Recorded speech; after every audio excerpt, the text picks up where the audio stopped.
have fined as part of the Individual with Disabilities Act and our 504 Rehabilitation Act that is a part of the law where districts are responsible for locating, identifying, and evaluating students with disabilities. So the reason why we do that is so that we can ensure that all students with disabilities are provided a free and appropriate education.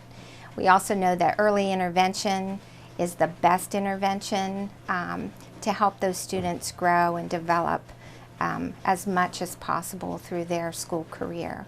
For children from 3 to 21, the school district, if that student does qualify as a student with a disability, we do provide services. And for children from birth to 3, services are provided through Help Me Grow. Once we get a referral, we will put an educational team together.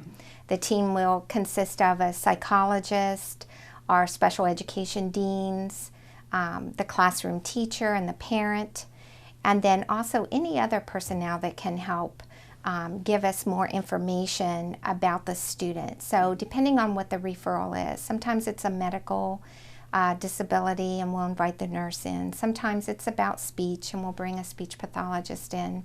And sometimes it's about learning and we'll bring an intervention specialist in.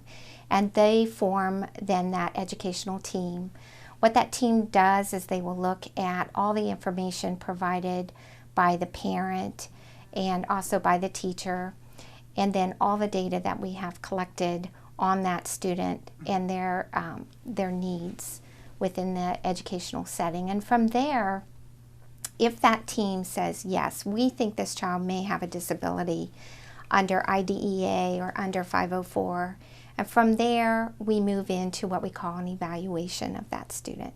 So there'll be a long evaluation done, and once we get the results back from that evaluation, we'll hold another educational team meeting to talk about the outcome of that evaluation and if it meets the criteria for special education.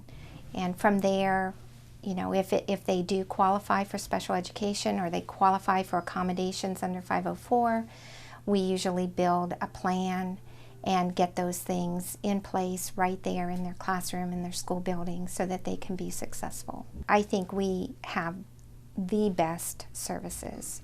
We have great teachers who specialize in different areas of special education. So we have autism, we have teachers that specialize with multi-disabilities, we have therapists, you know, that are very highly trained, that can really provide the needed services for students. And here in Lancaster, we wrap every child who is a child with a disability identified and needs a plan. We wrap a whole team around them in terms of what are their needs, what services do they need, how can we, you know, make or develop goals to help them move along academically and to grow as a student.